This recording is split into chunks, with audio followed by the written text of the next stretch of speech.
Welcome to the Move with Motus Podcast. My name is Dr. Christopher Ellis, and joining me is personal trainer John Williams.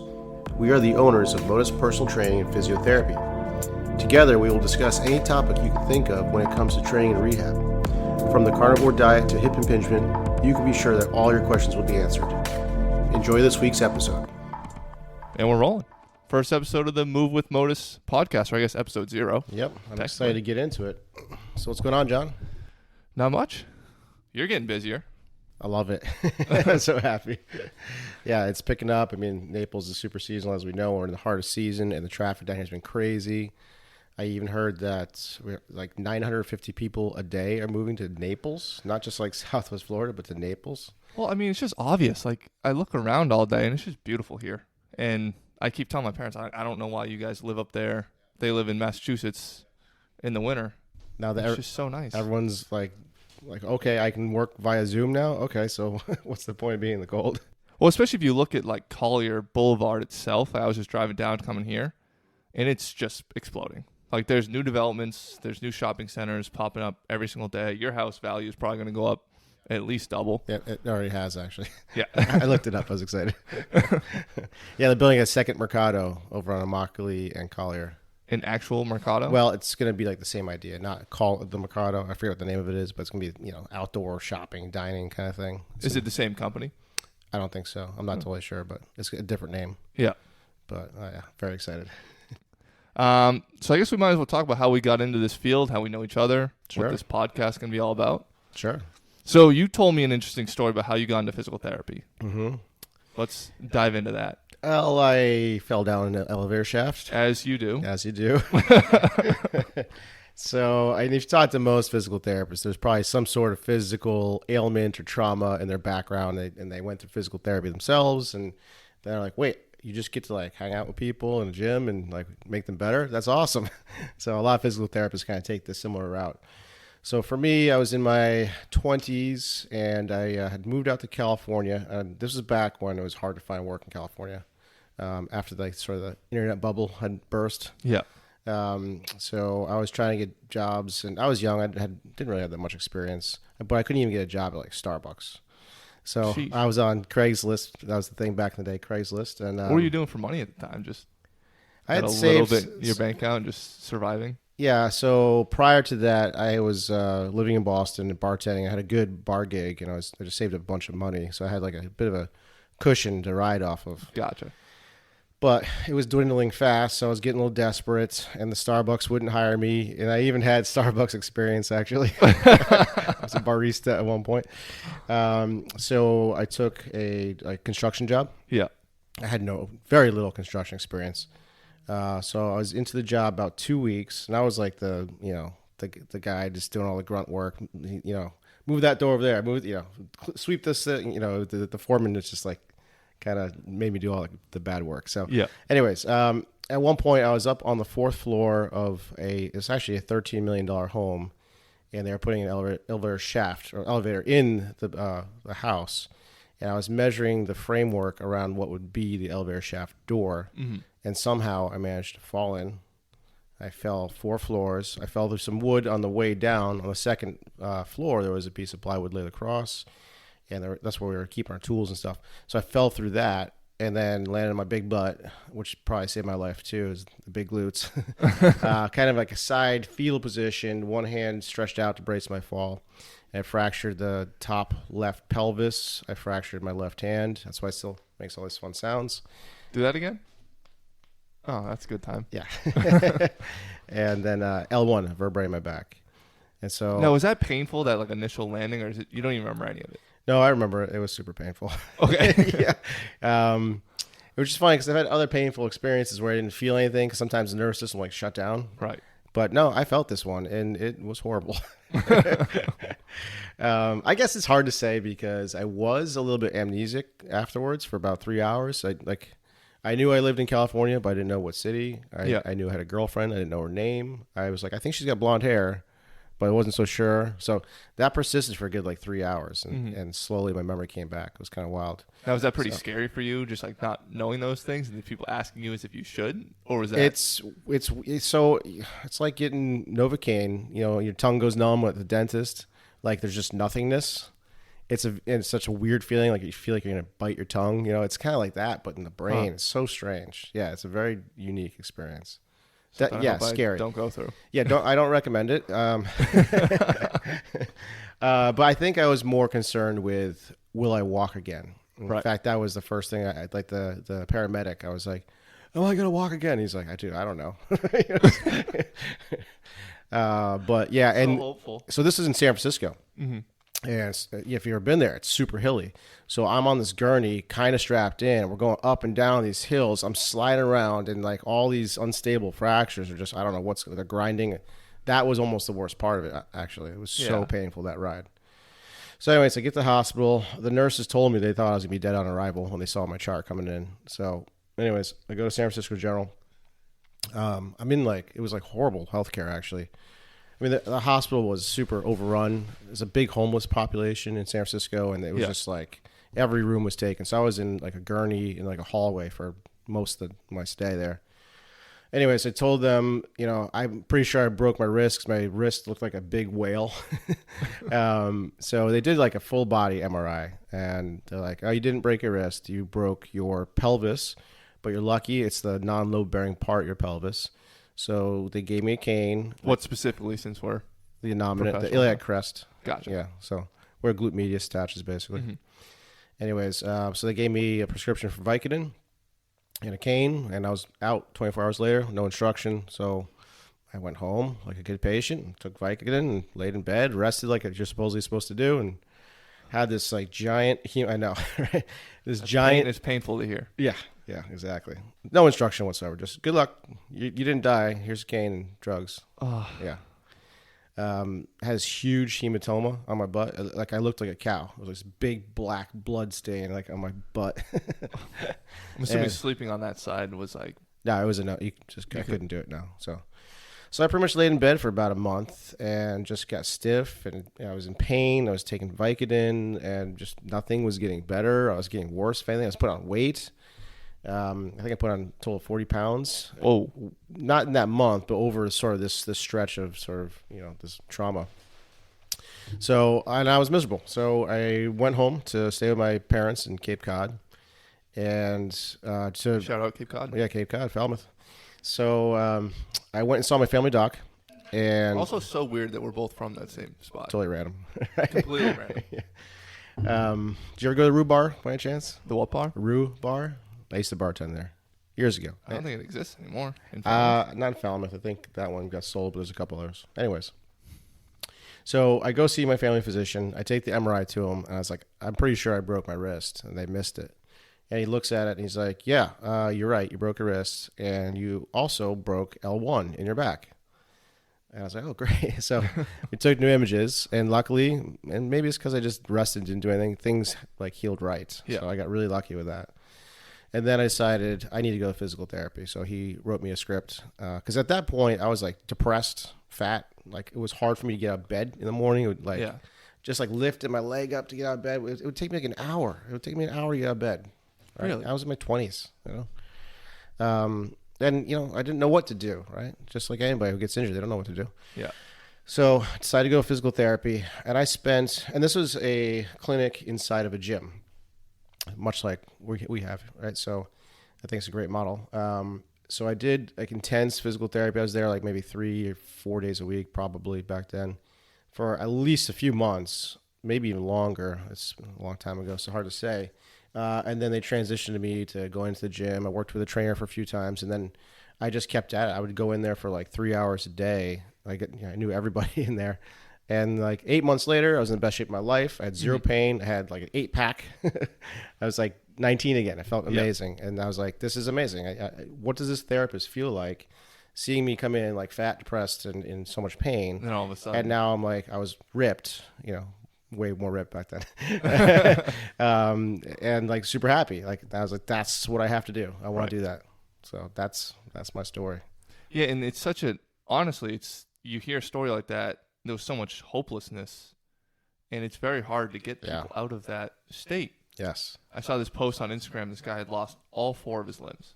Uh-huh. And then all of a sudden he's sprinting on a track with blades on. Yeah, it's amazing. And it's like all that is possible, but it takes the right mindset Yeah. in order to do that. What was that for you like having that mindset, making those changes? Because that's not something everybody does. I've trained a lot of people who are in tough positions, and I know they can get out of it, but it takes a strong mind. I don't know. I mean, I just wanted my life back. I just feel like, I could have easily just rested, and I was on work comp, by the way, so I was getting paid to sit there and play video games and take Vicodin, right? It sounds like kind of fun, right? But no, I think I just entered depression. Yeah. And that's the only time in my life I could say I was depressed. I'm a pretty happy person in general. I think that was probably the main driver. It's like, what is going on in my life? I'm miserable. I just wanted life back. Mm-hmm. I think that was the main drive. So now that whole 8-month period, you weren't working at all. You were just focused on getting healthy again? Probably towards the end of that 8-month period, I got a job bartending at Rhubarb. Mm-hmm. Yeah, and that was just doing like 1 or 2 days a week. And that was like, I felt like I was like reintroducing myself to society again, because I was just kind of like a shut-in basically for a long time. Which is part of being a Falmouth in the winter. You're kind of a shut-in. Yeah, very true. So I slowly kind of crept back, and I felt better and better, and I just like, this is it. This is what I have to do. Yeah. And so from there, you started applying to PT schools, and then went? Well, then I was like, I want to be a PT. And, okay, Google, what's it take to be a PT? And it's like, I have to take like 8 more classes just before I can even apply. To go to PT then I have to do like 100 observation hours and do, So I was like, that's what I want to do. So I actually went back to the same PT clinic, and I said, listen, I want to be a PT. Can I do some observation hours? They're like, yeah, sure. We'll do you one better. Thank you, Steve Brocklebank, by the way. And they hired me. And so I got my observation, and I actually got paid a little bit. So I was working kind of part-time there. Yeah. Just doing like front desk stuff, like answering phones and scheduling and, sort of the paperwork part. So I got to learn sort of the business side of it too. Yeah. Now I'm assuming they hired you because they saw your whole progression. They were like, yeah, this guy. Well, they're like, you're here 3 hours a day. You might as well start paying you. I knew everybody there. Yeah. Fair enough. Yeah, so that's it. But yeah, it'd be very easy, and this is like goes into pain science, to like fall into that rabbit hole. I mean, you can like stub your toe wrong and freak out and think you broke your toe, and that's it. I gotta stop playing soccer or whatever. And it's very easy for the mind to sort of spiral, and then it's like you fixate on the problem, and it gets worse. Yep. Yeah, and it's a negative feedback loop. Well, because like you said, you fixate on the problem, you'll fixate on the solution. Right. Because there is a solution. Yep. I have yet to meet a biomechanical problem that I thought was unfixable. Yep. And the only thing that I thought was between the solution and the issue was that person's mindset. Are they going to come in and do the extra work? Yep. Are they going to come in and do what's needed and do what I'm asking them to do in the order that I'm asking them to do it in? Mm-hmm. Obviously, you probably see it all the time. Physical therapy is just... Yeah. I used to work at a clinic, actually, that we took workers' comp. And that's a big problem in the workers' comp world, because you get a lot of people that are just way underpaid, and they don't want to be on a roof in Florida in the summer. Yep. They can collect a check and not be motivated to fix that little ankle sprain. You get these like ankle sprains that have been sitting there for like 2 years, and they're still coming to rehab, just doing minimal work. And and that's a problem with just our pay structure and everything. I mean, if you have a family and you got like 4 kids and you have to go to daycare, and that's through the roof, right, cost wise, and you've got like a minimal wage job, and it's crap work, where's the motive to get better, right? You can collect workers' comp, kids get to stay home instead of going to daycare, you actually end up making money. Yep. So it's a broken system. Yeah, I have family who's in that system, and it's just hard to watch. Yeah. It's like, all right. Yeah. I wish I could just shake them out of it. Yeah. As a physical therapist, it's terrible. It's like, this person clearly does not want to get better. Yeah. And then you have to like discharge them, because it's called malingering. That's the term for it. But then they get another script, they come back, and you have to go through. It's just it's a pain in the butt. It's pretty disheartening, actually. And now, is that part of the reason you do cash-based physical therapy, so you get to kind of make those decisions for yourself versus the system making them for you? It's one of 100 reasons why I do cash-based, but that may be one of the biggest drivers. I mean, the insurance world is, I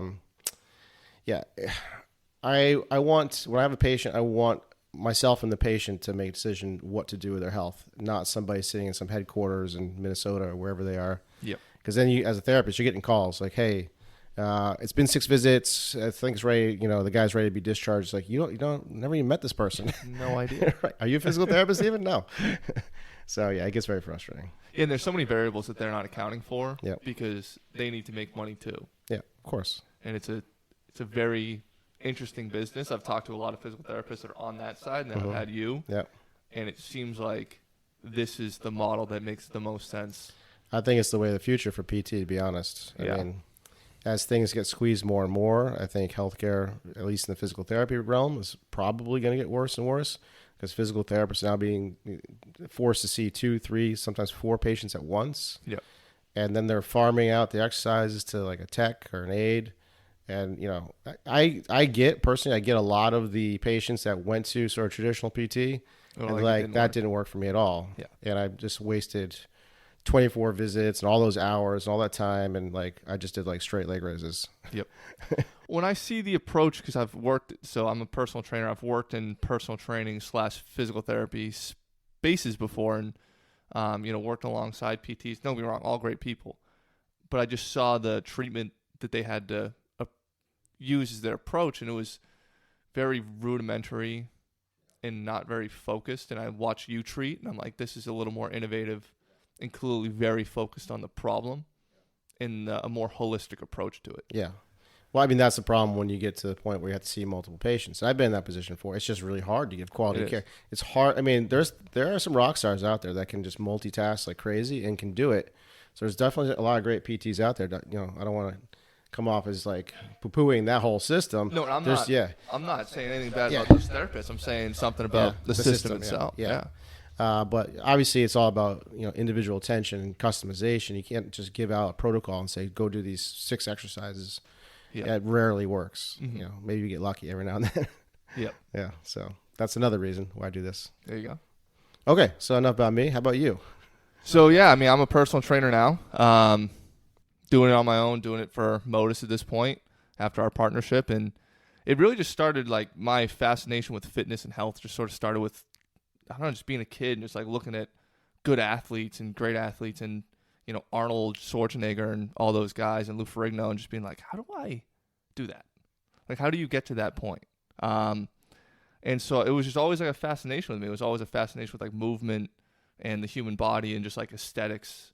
And that's kind of what like got me into it initially, just that sort of interest. And then I started going to this gym when I was playing tennis in high school when I was living in Falmouth. And there was this kid who said, hey man, like you're a good athlete. Like I think you should go to this gym. This guy, Jeff, can really help you out. So I went to this gym. It was called FAST. It was Falmouth Area Sports Training.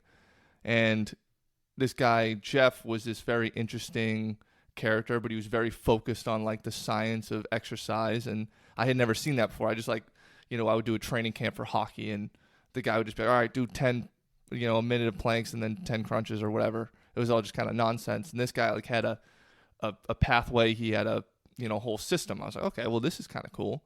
So I trained with him for a little bit, just like working out. I started getting better at tennis. I started getting more athletic. I was getting faster. Like I was never really a fast kid, but all of a sudden he like taught me how to sprint. I was like, oh, I didn't know you could learn how to run. I thought you just ran. So he taught me these things and I just got really fascinated with it. So my senior year of high school, I decided, I was like, all right, I'm going to do exercise science. Like that's my pathway. And then I went to Florida Gulf Coast, toured there, and they said, hey, we have a resort style pool on campus. I was like, I'll go here. And wait, where is that pool? It's in the Sovie, South Village. Oh, I never saw that. I went to FGCU too, but I just thought they had that one outdoor pool. I never saw it. That's the PT department is like, like you're confined, and like I didn't like meet anybody else outside of PT school. No, you probably didn't live on campus, right? No. Yeah, on campus in South Village. It's probably a newer addition too, because like the 2 dorms that I lived in, like one of them was like 2 years old, and I think they probably built that pool around then. But it was in the South Village area. So if you didn't live on campus, you probably never really got to see it. Is it pretty cool? It was awesome. Yeah. Yeah. All right, sorry, continue. But yeah, I was like, all right, I'll go to the Florida Gulf Coast. They have an exercise science program. So yeah, I ended up interning at that gym my senior year summer going into college, and that was a good experience. Unfortunately, he and I's relationship sort of broke down after that, but yeah, it was like, you know, 2 years doing all the general ed stuff. And then my junior year, when we actually got into like the exercise science program, that was when I was like, okay, like this is cool. Learning about movement, learning about the muscles, how everything works. And then our senior year, we did 2 internships. I did one at a place in Naples. This was like an athletic facility. And I thought that's what I wanted to go into. I thought I wanted to go into athletics and stuff like that, training athletes. So both of my internships were kind of focused on that. And even my second internship was in Nashville at this place called D1 Training. They're a big chain now. Again, very athlete focused, but it was also general population, like group classes. And I was like, okay, I'll do like group training. But then my first job, I was just kind of looking for anything. I was like, you know what? I'm not this kind of kid who's going to be real picky. I just need a job. So right as I graduated, I moved to Vermont and worked at this place. I won't say their name because I'm probably going to bash them at some point throughout this podcast. But I worked at this place in Vermont. It was a physical therapy and performance training site. And it was all personal training, almost all personal training, very little group training.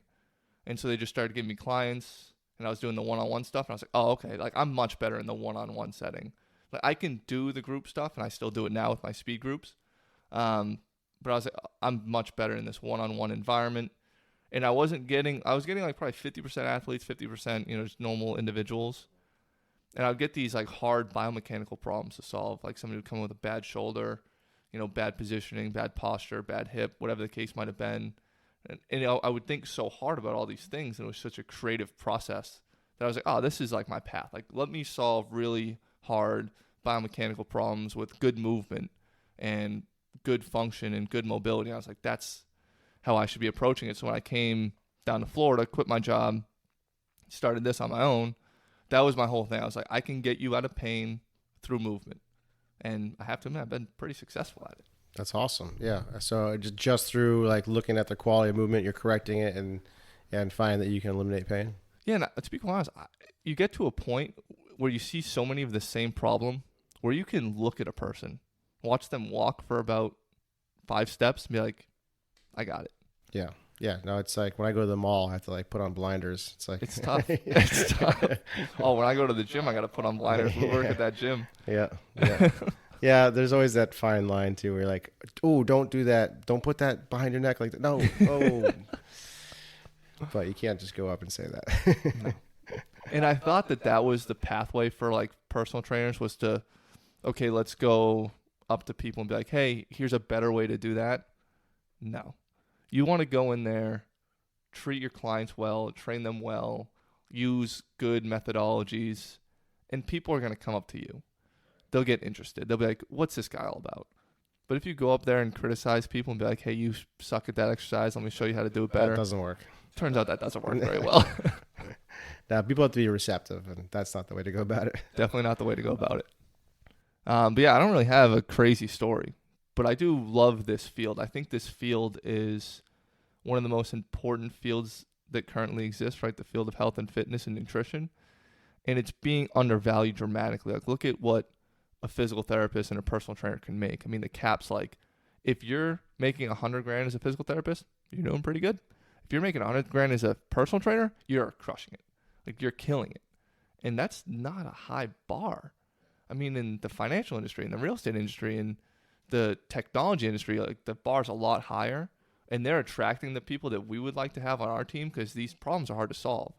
Like, you look at some of the evals you were doing today, and it was like these people come in with these very complex biomechanical problems, and the human body's such an interesting thing. It's so complex. We need the smartest people, and $50K a year is not going to attract them. Yeah. Well, and I think part of this goes back to the system being sort of reactive as opposed to proactive. And I think that's also the way of the future. I mean, a lot of people are choosing to go out of pocket and say, I care about my health. That's why they're getting these concierge physicians are going to see functional med docs, and they're getting proactive about their health. And that's the way it has to be. When the insurance companies learn that their reimbursement rates will actually go down if they can be proactive, then things might change. But right now it's, okay, he's broken. Now I have to fix him from the ground up, where it should be the other way around. Yep. And I still think not enough people are investing in their health. So we're still seeing a giant untapped market that just needs to be tapped into through decreased cost of services that are leveraged somehow very efficiently and effectively. Like, if you can go on Spotify now and get unlimited music for $10 a month, where before you had to buy 10 CDs every single month, like, clearly there's something there for the music industry model. We need something similar for ours. And it's up to somebody to create it. Let's do it. But yeah, I think that's it for episode 0 as far as our background's concerned. Okay, sounds good. Shall we wrap it up? Yep. Okay, John, well, it was great talking to you. And I'll see you next week. See you next week. Thanks for listening to our podcast. If you have any questions you want answered, find us on Instagram at Motus Naples or send us an email. You can fill out a contact form on our website, which is motusnaples.com. Make sure to check out our blog and our shop as well, where there are downloadable programs that we'll continue to update. This is the Move with Motus podcast. We'll see you next week.